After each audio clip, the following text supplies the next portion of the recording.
Добар ден, почитувани, го следите магазинот за родителство 0+ месеци. Недостигот на сон е секојдневие за многу мајки и семејства со бебиња и мали деца. Дали на вистина тој замор може да го наруши здравието?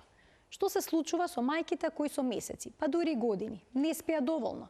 Дали нивниот организам се навикнува? Може ли проблемот со нарушениот сон да е присутен и кога децата ќе пораснат? Зборуваме за ритмот на спиење во првите години, за реалните очекувања и за тоа како да се зачува рамнотежата во семејството кога сите се ненаспани. Гостинка во студиото е Сања Ѓорѓева, сертифициран тренер за спиење за бебиња и деца до 6 години. Разговорот следува веднаш по блокот реклами. Останете на Телма, следува на вистина интересно издание.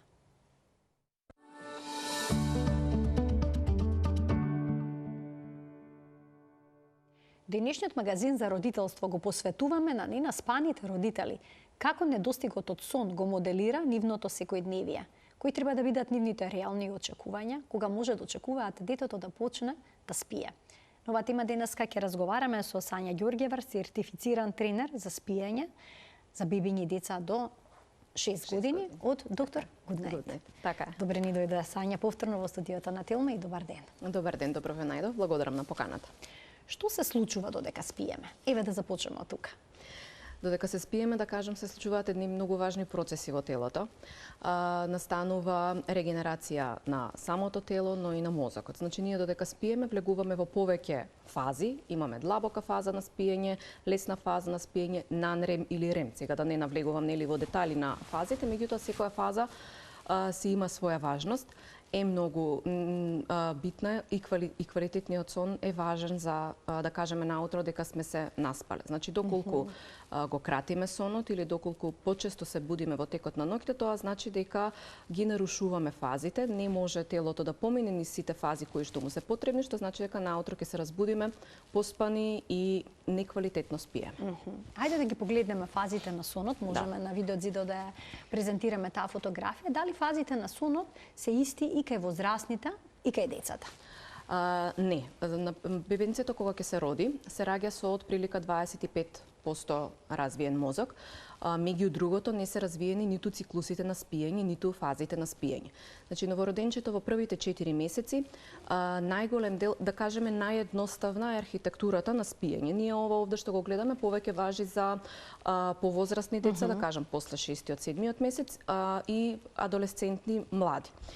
Кај новороденчињата не личи вака архитектурата на спиењето, односно е многу поедноставна. Тие, кога ќе заспијат, влегуваат во длабока фаза на спиење, која што е многу кратка во првите 4 месеци, веднаш излегуваат во рем фазата. Рем фазата е фаза во која што се развива мозокот, концентрација, меморија, сето тоа се случува во рем фазата, но лесно можеме да се разбудиме од таа фаза.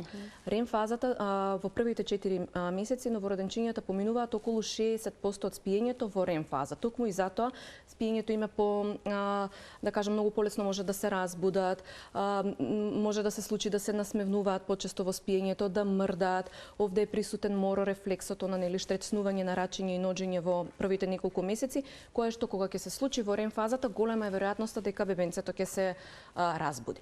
После 4-тиот месец, околу 4-тиот месец, настанува развој на циклусите на спиење, кои што се многу слични како кај нас возрастните, и тоа изгледа од прилика вака. На оваа слика можеме да приметиме дека со почетокот, како што ќе заспиеме, влегуваме во првата и втората фаза од нан-рем фазата, би ја рекла, тоа е се додека да стигнеме до длабоката фаза. Длабоката фаза во првата половина од ноќта е подолга, што значи дека ако ние му го скратиме сонот на бебето, односно ако го заспиеме покасно во текот на ноќта, значи дека ја кратиме длабоката фаза. Длабоката фаза е фаза во која што се лачи хормонот за раст и развој. Фаза во која што се прави регенерација на телото, растење на еден начин на бебињата и дечињата. Како што ќе помине рем фазата, овој нан-рем фазата, длабоката фаза, така влегуваме во следната рем фаза, која што можеме да приметиме дека е она со плаво означена, и можеме да приметиме дека во првата половина од текот на ноќта е пократка, додека се зголемува во втората половина од текот на ноќта, па и затоа и многу често родителите се жалат дека после 4 часот бебињата многу често им се будат, немаат цврст сон. Тоа е токму поради фазите, поради оваа архитектура на спиење. Значи, кога ќе поминеме на сите овие фази, да кажеме, ние сме завршиле еден циклус на спиење. Циклусот на спиење зависи од возраста, е измеѓу 40 и 60 минути, зависи од возраста. Значи, еден циклус трае околу 40 до 60 минути. 40 до 60. Повторно почнува нов циклус од почеток. Нанрем 1, нанрем 2, нанрем 3 и рем фазата. На секој период од еден до друг циклус има едно краткотрајно будење кое што и ние возрастните го имаме, меѓутоа доколку нашиот сон не е нарушен, најчесто не се сеќаваме на тие. Значи тоа е еден нормален процес, биолошки процес. Кај бебињата, кај дечињата кои што имаат нарушено спиење, најчесто на овие периоди се будат и тоа е причината, кога ќе зборуваме за биологија на спиење, тоа е причината зошто толку често се будат во текот на ноќта, а не можат сами да продолжат. Децата од друга страна кои знаат да заспиат сами, кои имаат веќе некој квалитетен сон, кои што имаат рутини за спиење, квалитетни соодветни за нив, обично прават преод низ овие циклуси сами и многу им е по константен и континуиран целиот сон во текот на ноќта. Сите имаме различни потреби за спиење, но сепак има некои универзални граници и правила. Па колку сон е неопходно кај едно возрасно лице, а колку кај бебе или пак мало дете? И тука можеме исто така да погледнеме еден диаграм кој што ќе го илустрира сето тоа што го говориме. Да, така е. Имаме различни потреби со спиењето. Кога се помали кај бебињата, спиењето е да кажам можеме следната слика да погледнеме, ова се разликите. Така, ова се разликите сега што ги зборувавме во однос на фазите на спиење. Првата слика што ја гледаме, тоа е кај новороденчињата како се циклусите на спиење. Тоа е уствари појаснете вака дека се нека да видиме. Можеме тука да видиме првата слика, ова што е, тоа е циклус на спиење на новороденчиња. Додека од десната страна, каде што се поделени деца, млади и возрастни, можеме да приметиме колку е поразлична архитектурата на спиење, односно колку е веќе поразвиен сонот и фазите на спиење. Токму затоа новороденчињата се будат често, затоа што спиењето само по себе не е развиено и не можеме да очекуваме едно бебенце од 2 месеци или 3 да ја преспива целосно ноќта, па дури и да има многу долги дремки. Така што и кратките дремки се специфични за таа возраст, но и се до некаде нормални. Од десната страна веќе ја гледаме архитектурата на спиење кај различни возрасти и можеме да приметиме дека децата, например, гледате колку подолго време поминуваат во рем фаза, во третата фаза на спиење, тоа е длабоката фаза на спиење, а кај возрастните надолу гледаме колку самата таа длабока фаза многу се крати, дури и да не поминуваат во длабока фаза. Тоа е и зошто веќе возрастните. Да, и тука самата биологија, самиот циклус на спиење се разликува во возрасти и затоа и кај возрастните повторно се појавуваат тие чести будења кои што се прилично специфични и може да видиме кај нив како исто и често доваѓа до преод од еден во друг циклус, каде што доваѓа до едно будење. Значи тука веќе повторно има некакви промени во квалитетот на сонот, во архитектурата на сонот. И сега да проговориме за часовите кои што ни се потребни да ги минеме во сон. Исто така има тука една слика која што можеме да ја искоментираме. Колку се препорачаните часови на сон според возраста? Ова се препорачани часови според возраста. Изворот е Националната фондација за спиење. Како што како што се помали бебињата од бебиња кон деца, ајде да кажеме, сонот им е се потребен, бидејќи на вистина ние додека спиеме, растеме, се развиваме, сонот е исклучително важен за растот и за развојот. Кај едно новороденче, како што можеме да видиме, значи од 0 до 3 месеци 14 до 17 часа сон се потребни во 24 часа. Овде се земени во предвид и дневните дремки. Она што би го нагласила овде и што е интересно, што мислам дека многу малку се зборува и многу малку се внимава на тоа, е потребата на сон кај поголемите дечиња во школска возраст. Еве можеме да приметиме дека од 6 до 13 години или од 14 до 17 на нив им се потребни 9 до 11 часа, односно 8 до 10 часа ноќен сон. Најголем дел од овие деца нормално не спијат преку ден, не им е ни потребна таа дневна дремка, но тоа значи дека навечер вечерното спиење би требало да започне веќе околу 9, бидејќи сите знаеме дека тоа се школски деца кои што стануваат најкасно 7 наутро, за да им почне школскиот ден. Но легнуваат многу подоцна. Да, многу подоцна легнуваат. За жал не се внимава на тој распоред на спиење.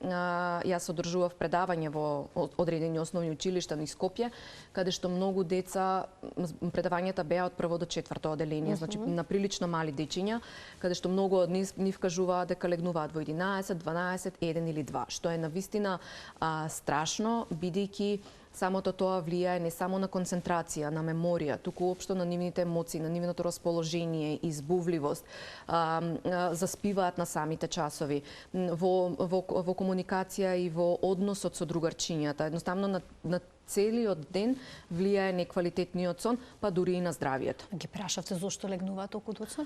Затоа што седат на телефон или играат игрици, па тука еве ајде мала критика за родителите, затоа што нели децата го прават тоа што ние родителите им го дозволуваме.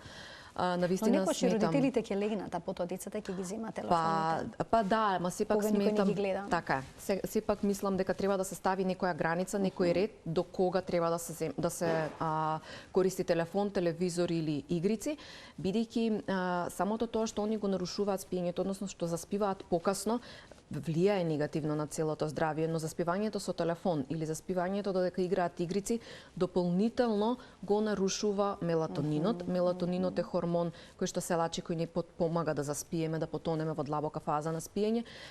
Самата плава светлина која што се лачи од овие електронски уреди директно влијае врз лачењето на мелатонинот. Значи треба да се внимава, особено кај децата од училишна возраст, да легнуваат на време во кревет. Да. Значи да ги искоментирам и останатите значи возрасти и препорачаните часови на сон. Како што веќе растеме, така се намалува потребата на сон, но сепак останува некои 7 до 9 часа. Тоа е оптимално. Оптимално време, да кажам минимум време би биле некои 7 часа сон. Има одредени истражувања, има одредени луѓе кои што сепак можат да функционираат со 6 часа сон, меѓутоа тоа е во поретки случаи и тоа пак би рекла дека индивидуално не би можела да кажам дека се општи препораки за сите. Повеќето, веќе и кај возрастните, 7 до 8 часа сон, ноќен сон, квалитетен, што значи дека да легнеме и да навистина да ги отспиеме 7 до 8 часа сон, значи дека квалитетно спиеме. Ако се разбудиме, нели, секако можеме да се разбудиме, но за да кажеме дека квалитетно спиеме, треба да, откако ќе се разбудиме, полесно и да презаспиеме, да бидеме во можност полесно да презаспиеме. Многу фактори влијаат на нарушениот сон. Веќе споменавте некој од нив, доцна кога ќе си легнеме, значи хигиената на сонот. Тука можеме да фатиме сината светлина од мобилните телефони, па и од сите екрани. Што друго? Така е.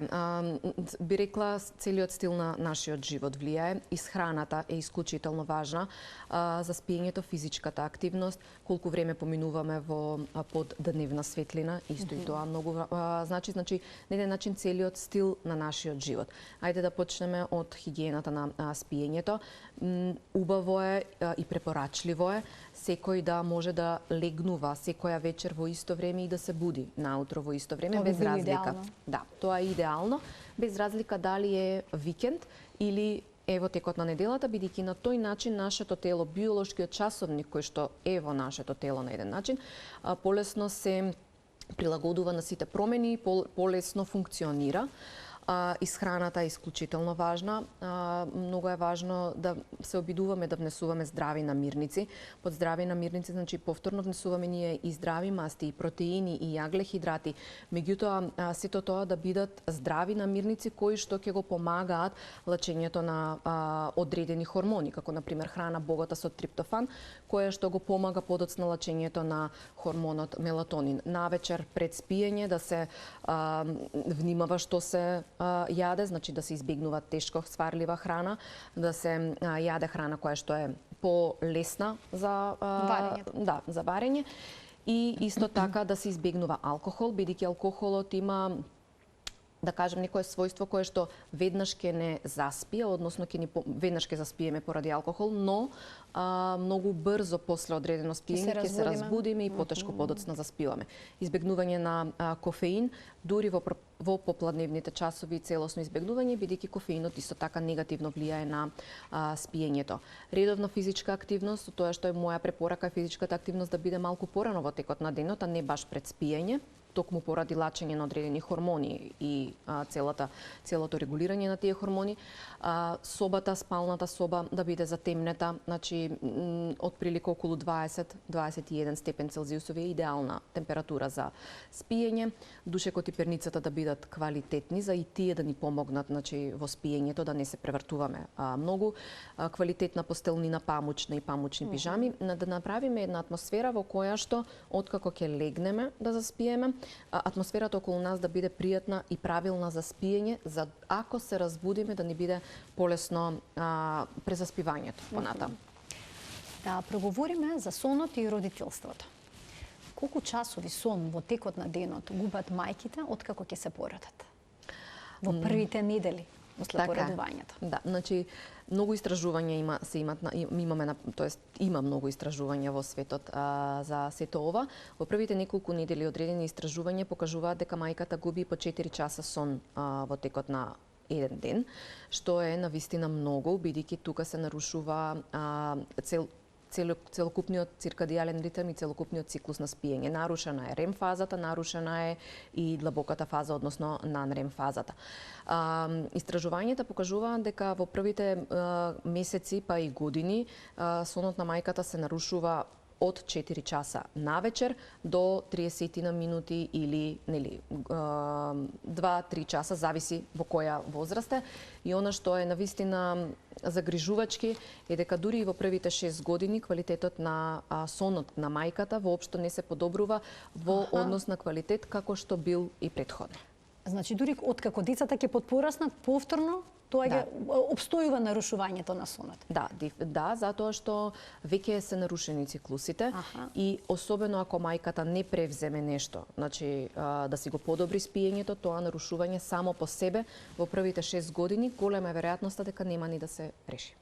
Има направено едно истражување во Македонија, учествувавте вие во него, во кое што се прави анализа на квалитетот на сонот кај мајките пред и после мајчинството. Еве можеме да ги видиме резултатите. Да, истражувањето, навистина сум среќна и горда на тоа истражување. Ова е во едно прво истражување што се направи во Македонија за квалитетот на сонот на мајките. Го правевме јас заедно со професор доктор Драган Ѓорѓев, професор доктор Миријана Димовска и професор доктор Марија Топузовска-Латковиќ. Голема благодарност до нив. Истражувањето го направивме на мајки со дечиња до 2 годишна возраст. Значи целта ни беше да видиме како се минува сонот на мајката пред раѓањето на дечињата, во првата година и во втората година. Дали имаме одредени промени? Резултатите ни покажа она што го читавме и претходно и од другите странски студии и истражувања. Еве, например, можеме да видиме на самите овие слики дека квалитетот на сонот пред и по мајчинството со плавата боја се е означен квалитетот на сонот пред мајчинството, а со розова боја е означено квалитетот на сонот по мајчинството. Може да приметиме дека пред мајчинството мајките спиеле до 7-8 часа сон, значи голем процент од нив, дури 60 и скоро 5% од нив спиеле 7 до 8 часа, а самото тоа се намалува на само 18 часа, на 18% по мајчинството, што значи дека квалитетот е и такако нарушен, а од друга страна може да приметиме зголемување на помалку од 5 часа спиење навечер, дури на 33%. Другите графикони ни покажуваат интересни се ноќните будења во еден месец, кои што ни покажуваат дека пред мајчинството може да го вратиме уште еднаш претходниот телоп да го погледнеме уште еднаш, кој што се однесува на ноќните будења. Овде можеме да приметиме дека пред мајчинството 37% се буделе никогаш, 34% 1 до 3 ноќи максимум. Ова зборуваме ноќни будења во еден месец. И 22 до 31 ноќ, што значи секоја вечер, се будат мајките, дури 59% од нив се будат по мајчинството. Што самото ова ни покажува колку навистина страшно нарушен ноќниот сон. Страшно нарушен ноќниот сон кај мајките. Самото тоа влијае на нивната продуктивност во текот на денот, на нивната поспаност во текот на денот, на нивното расположение, кое што и овој последниот графикон така, и ни го покажува. Нивната поспаност пред и по мајчинството. Сигурно и тука има големи разлики. Големи разлики, каде што самото истражување ни докажа дека сонот дефинитивно е нарушен, на нарушувањето на сонот на детето влијае врз целото семејство. Сега можеме да го погледнеме и следниот графикон. Следниот графикон е интересно што покажува дека, нели, овде ни е покажан квалитетот на сонот на родителите, односно на мајката, пред раѓањето на детето, за време од првата година од раѓањето и во втората. Можеме да приметиме колкава е разликата, односно колку е опаднат квалитетот од предраѓањето до во првата година и подоцна веќе во втората година воопшто не е вратен, не е ни на пола вратен до тоа што било. Што значи дека Обично колку време поминува за да се врати сонот на некогашниот квалитет? Има ли некакви податоци во светски рамки? 6 години е некоја граница? Да, значи има истражување. Па не можам да кажам дека е кај сите, така. И повторно би рекла овде многу влијае на тоа колку години тоа дете спие. Затоа што нели најмногу мајките се будат поради тоа што нивните дечиња се будат.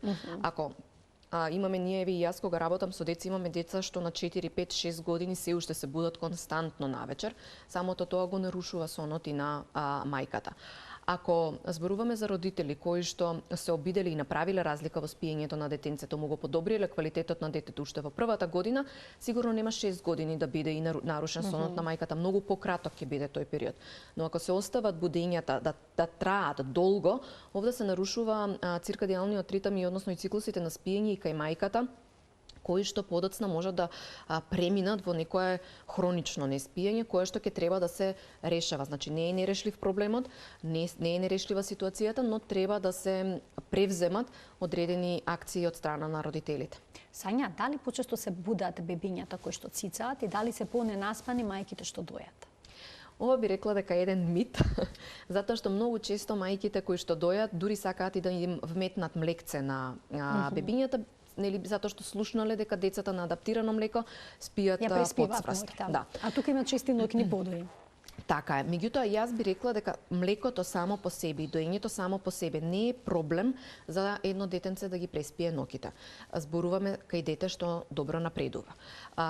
Доењето, кога мајката го користи доењето како единствена алатка за смирување, за доење, за заспивање и за презаспивање, тогаш настанува таа асоциација помеѓу доење и спиење и тогаш во тие моменти бебињата кои што цицаат навечер се будат многу почесто. Затоа јас и секогаш и кога работам со клиентите ги советувам доењето да го користат како алатка за доење, да се направи разлика помеѓу доење и спиење и да се обидуваат, можеби првиот месец немаш да може тоа да го успеат или вториот, но веќе од третиот месец да имаат и други начини на заспивање и на презаспивање. Да не значи дојката да не се користи како начин за спивање на бебето. Да, тогаш е проблем и тогаш тие бебиња стануваат почесто навечер.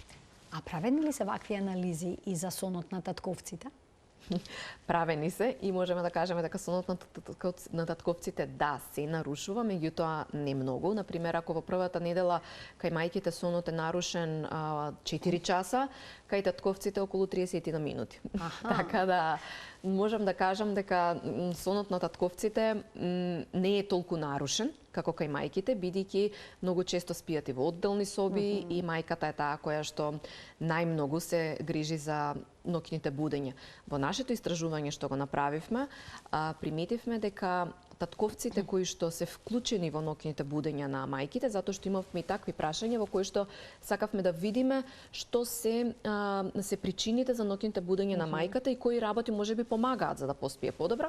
Приметивме дека околу 5% од спиењето, од квалитетот на мајката се подобрува, доколку и таткото е вклучен во ноќните будења на своето детенце. Значи, ако си ги на еден начин поделат ангажманите и активностите навечер. Што друго наведоа како причина за ноќни будења? Најчесто е будењата на детенцето, стрес за време на бременноста, стрес после пораѓај. Овде можеме да ги спомнеме и хормоните, значи самата, нели, многу мајки поминуваат низ постпородилна депресија, така што од една страна самата постпородилна депресија придонесува повеќе будење, од друга страна почестите будења придонесуваат за, да кажам, поизразена постпородилна депресија. Тоа е еден круг во кој што се вртиме.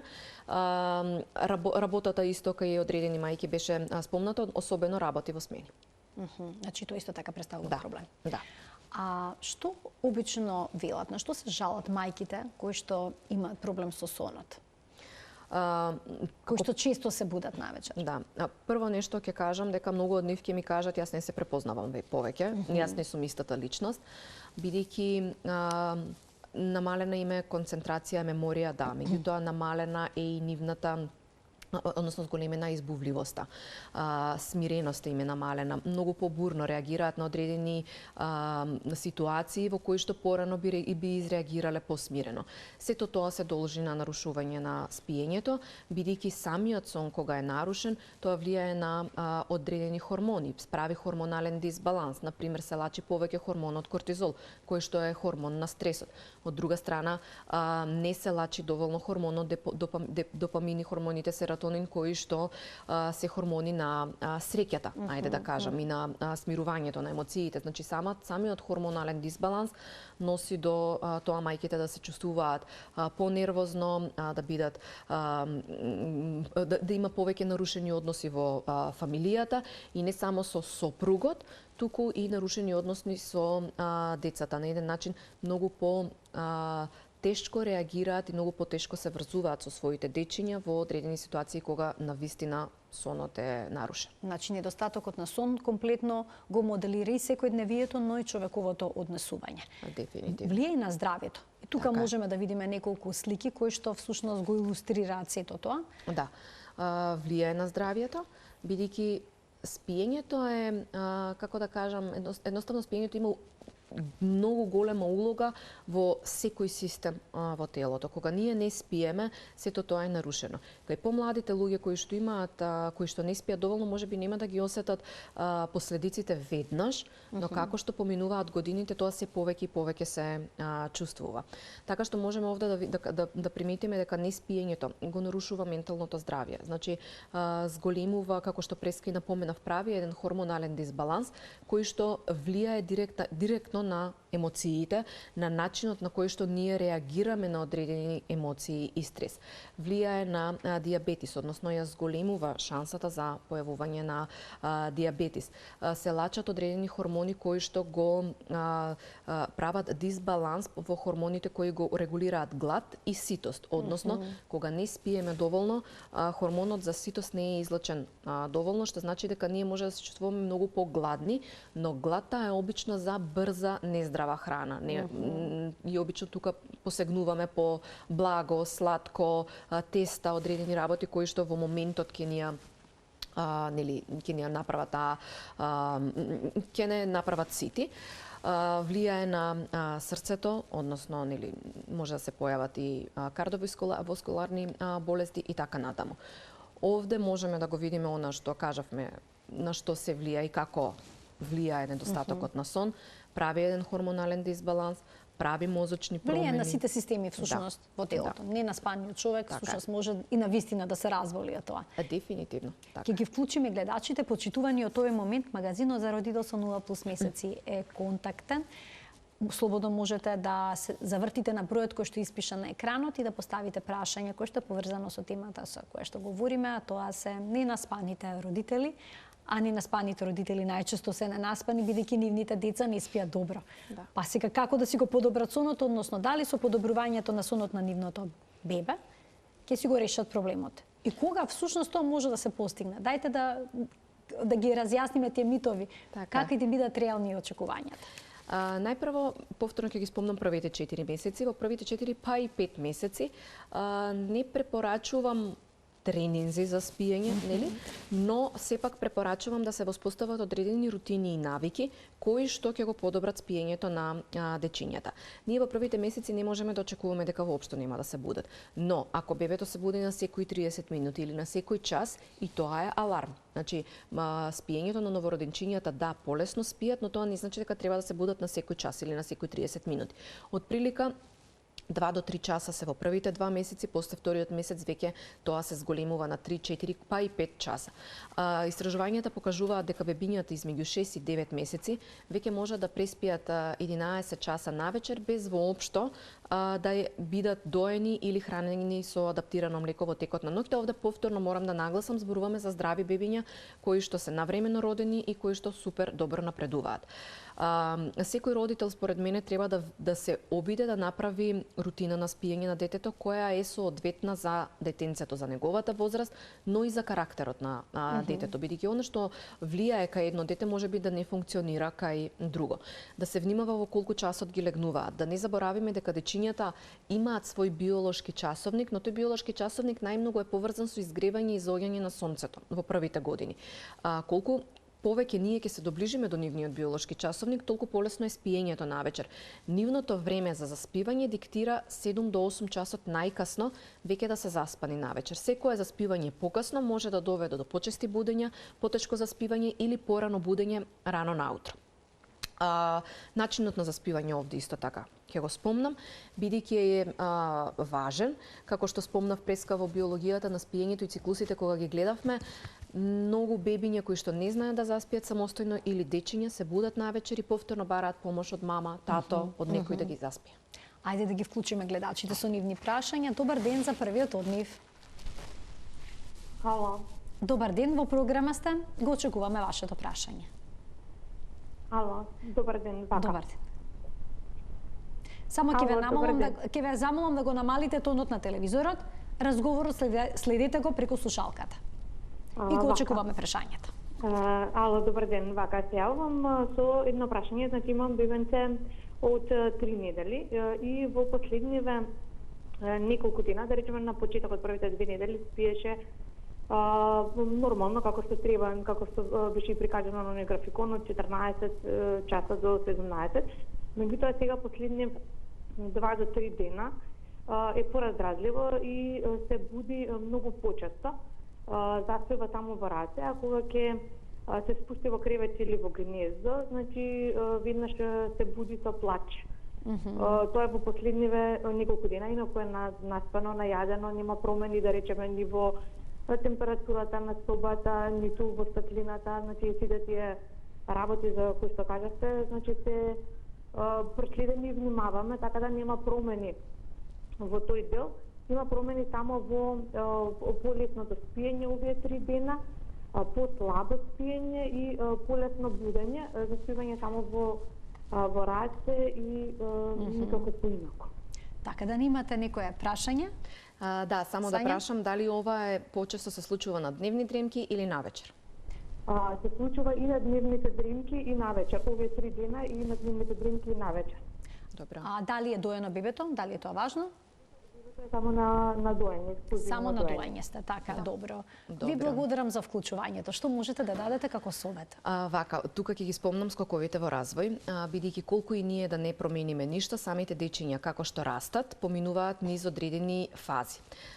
Околу 3-4 недела, како што и се случува кај нив очигледно, настанува првиот скок во развој. Во скок во развој детето е малце повознемирено, почесто плаче, полесен е сонот, фазата на лесниот сон уште повеќе се зголемува и тоа е една причина за почести ноќни будења. Друга работа која што би ја напоменала, во првите месеци и во првите недели е многу важно на децата да бидат колку што е можно помалку стимулирани, надворешни стимули.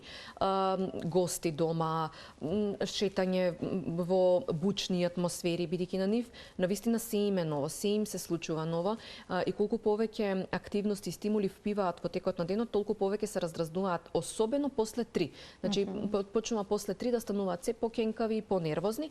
Во овој период, како што напомена господјата, во следните овие неколку дена има нарушување во спиењето, има промена кај детенцето е понерасположено. Јас верувам дека поминува во скок во развој. Првиот скок е краток, околу недела дена трае, така што веројатно за одредено време пак ќе се смени, но за да си го олесна целиот процес, да внимаваат овие денови да бидат колку што е можно посмирени и посталожени околу детенцето. А што е тешко, бидејќи очигледно и тие се ненаспани. Да. Меѓутоа, држење во раце, ако сака детето држење, бебето во држење во апсолутно. Погрешно е кога ќе кажеме, ќе го навикнеме во раце. Не можеме толку мало дете да навикнеме во раце. Ако ја има таа потреба, треба да го држиме, бидејќи на тој начин ја прави сигурноста со родителот, ја зголемува сигурноста и кога ќе дојде соодветно време, ќе можеме без проблем да го спуштиме и да си седи само, односно да си игра или да не бара толку држење во раце. Сега во оваа фаза за да не се наруши целосно спиењето, дефинитивно би им препорачала преку ден да го држат во раце да спие, бидејќи верувам дека кога ќе спие во раце спие потцврсто, само што ќе го спуштат, веднаш се буди, дали ќе мрдне со рачење, со ножење, ќе се разбуди, слободно нека го држат во раце, веќе околу вториот 2-2,5 месеци да се обидат барем една дневна дремка да биде во кревече, без разлика колку е долга, 15 минути, 20 минути, една дремка да е во кревече. Ајде уште еден гледач ке вклучиме. Добар ден. Добар ден. Повелете, во програма сте. Вака, само те молам да му ставите малку убаво да се искажам за да не бидам погрешно сватен. Сепак, нели, кога си од детето до мајката или до таткото, тоа зрачи позитивна енергија, биоенергија. Тоа е природно, така сме растеле сите и живееле 100 години и имamo наталитет. И убаво е така, докторката што кажува како некоја што сака и оно може да се осамостои, нели, во кревече, убаво и тоа, но проблемот е кај нас во Македонија друго нешто. Премногу разводи, како влијае разводот на децата од оние што се разведени, кога нема две крила, кога нема две очи, кога нема две раце, две нозе, детето не може здраво да се развива. А додека мислам дека главниот виновник за тоа, чекај да искажам, молам.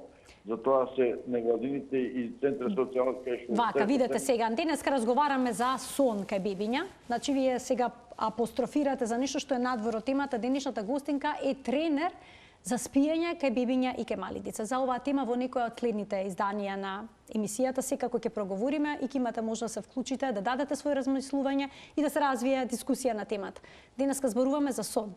Ви благодарам за вклучувањето. Еве можеме од тоа што го спомна гледачот и да составиме едно прашање. Дали е неопходно присуството и на мајката и на таткото во раниот развој на детето за да има тоа подобар сон? Неопходен, не би рекла неопходен, препорачлив да, бидејќи детенцето целата, повторно ќе спомнам сигурноста и поврзаноста помеѓу родителите и детето. Првите 4 месеци се исклучително важни за зацврстување на оној attachment theory што ни е позната и поврзаноста помеѓу родителите и детето. Колку е поголема поврзаноста, колку е поголема, повеќе ќе му ја развиеме сигурноста на детето, толку подобар ќе биде сонот и нели, однесувањето во текот на денот и така натаму. Сигурноста се развива и со мајката и со таткото. Кај мајката сигурноста побрзо се развива бидејќи нели или често го држи во раце, детето цица преку мајката и така натаму. Таткото од друга страна може да се потруди со држење во раце, кожа на кожа контакт, масажа на бебенцето, преку кожата на бебето, преку допирите, таткото може да се поврзе со бебенцето. Така, значи таткото може да биде вклучен во целиот процес, особено со кенгурирањето, тоа така се нарекува. Кенгурирањето, така. Контакт кожа на кожа, кога бебето всушност спие на градите на родителот. Да, они тоа многу го сакаат во првите месеци, дефинитивно таткото може да биде вклучен. Еден убав начин за таткото да се вклучи и да се подобри сонот меѓу другото и на бебето и на целото семејство. Добар ден за следниот гледач. Добар ден. Повелете, во програма сте.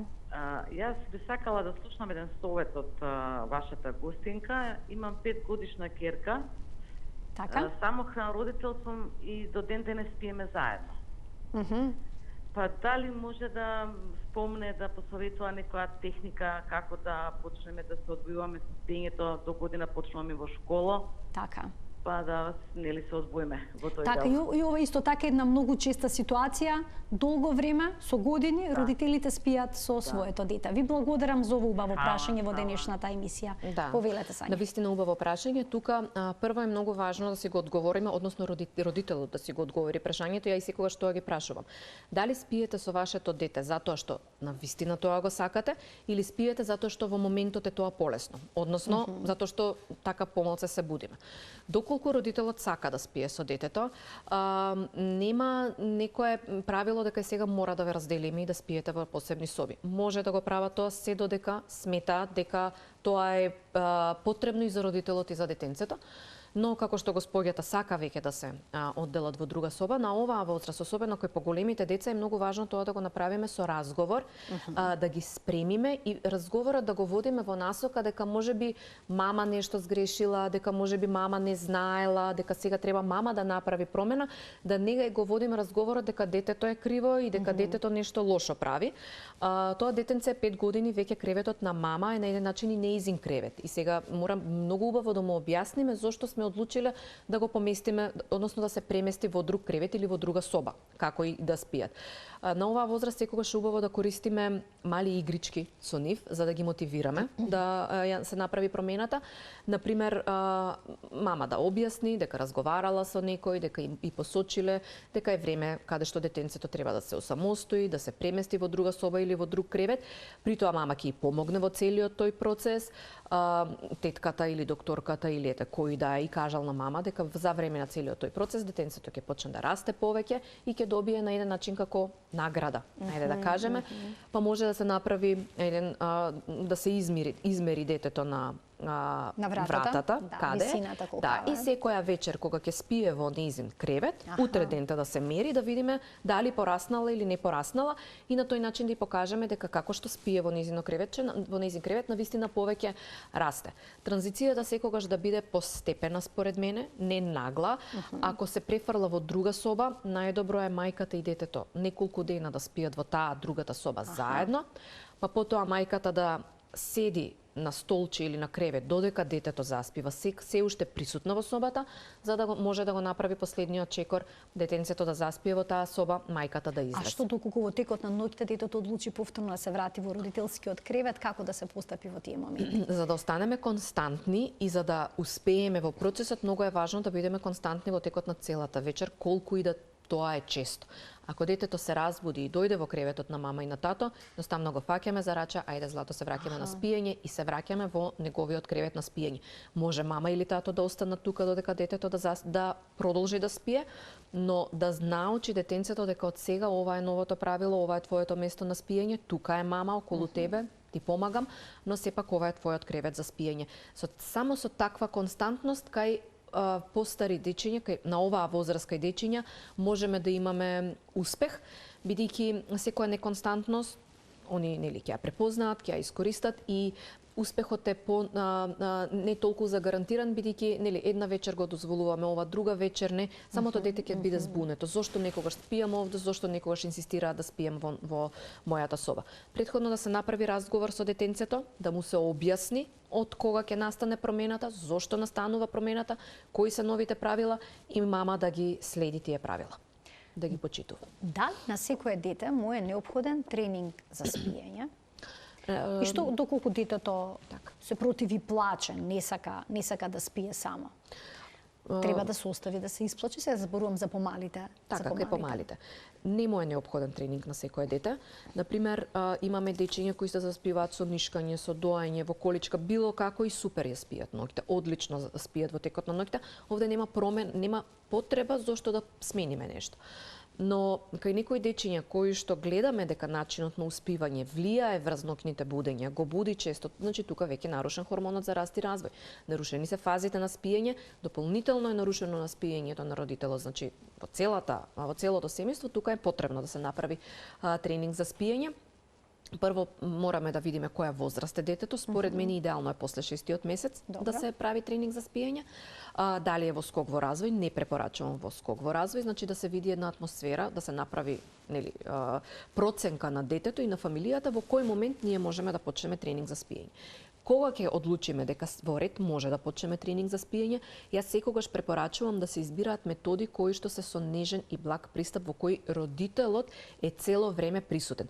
Ова не значи дека бебето нема да плаче. Бебето на еден начин комуницира со плачење и родителите не треба да бидат толку исплашени од плачењето на бебето. Тоа е, да кажам, нормално на нивна возраст. Они комуницираат со плачење, но не значи дека плачењето треба да ни биде пречка да го подобриме спиењето спиењето. Ние како родители треба да реагираме на плачењето, да го контролираме во одредени ситуации и да му помагаме на детето, да му покажеме дека не е ништо страшно. Тука се мама и тато, реагираме со тебе сме. Против сум, не сум за оние методи каде што го оставаме детето да се исплаче, да излеземе, да напуштиме соба и детето нели само да заспие. Ќе заспие и тогаш ќе го истренираме, но сметам дека нежните методи се многу подолгорочни и подобри за целата фамилија. Овде еве ќе спомнам на пример тргнување во градинка, нели, зашто најмногу родителите се плашат од плачењето. Но кога ќе тргне детето во градинка, секако дека плаче затоа што му е нешто ново, непознато, реагира со плачење. Тоа не значи дека ќе си го вратиме дома и нема да го продолжиме процесот со навикнување, едноставно сваќаме дека е процес на навикнување, на кој што подот детето ќе се навикне и нема да има никаков проблем. Исто е и со тренингот. Тоа е процес на навикнување затоа што му менуваме навика, му наметнуваме нешто ново што е непознато за него. За се што е непознато, детето реагира со плачење, но тоа не значи дека ќе направиме одредени оштетувања, како што и многу истражувања и тоа и го покажуваат. А што е со дневните дремки? Некои деца спијат по неколку пати во текот на денот и потоа се будни навечер. Советувате ли да се укинат дел од нив или да се скратат?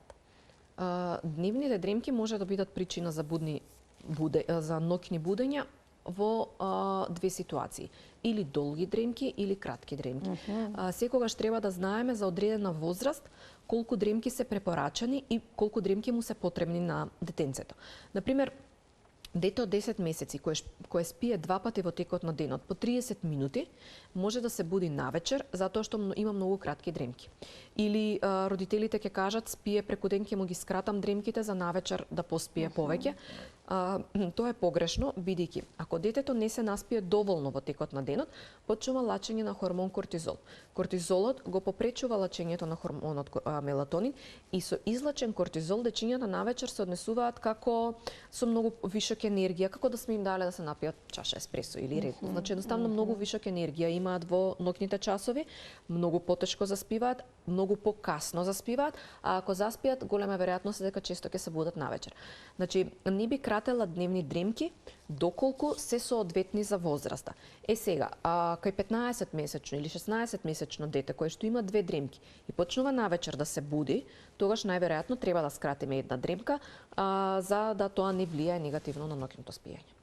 Значи, добриот сон на бебето е всушност рецепт за добар сон и на родителот и за хармонија во семејството.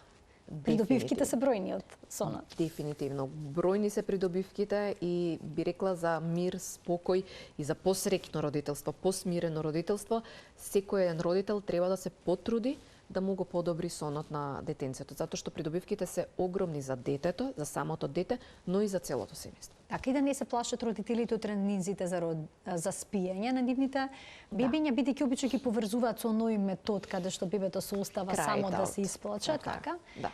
И има, како што рековте, многу понежни, по-софистицирани методи кои што може да се применат и да се постигне добар резултат. Така. Ви благодарам многу за вашето гостување во магазинот за родителство. Ви благодарам и на вас уште еднаш на поканата. Почитувани, ова беше се во денешното издание на 0+ месеци. Ви благодарам што бевте денеска со нас и ви посакувам пријатен ден.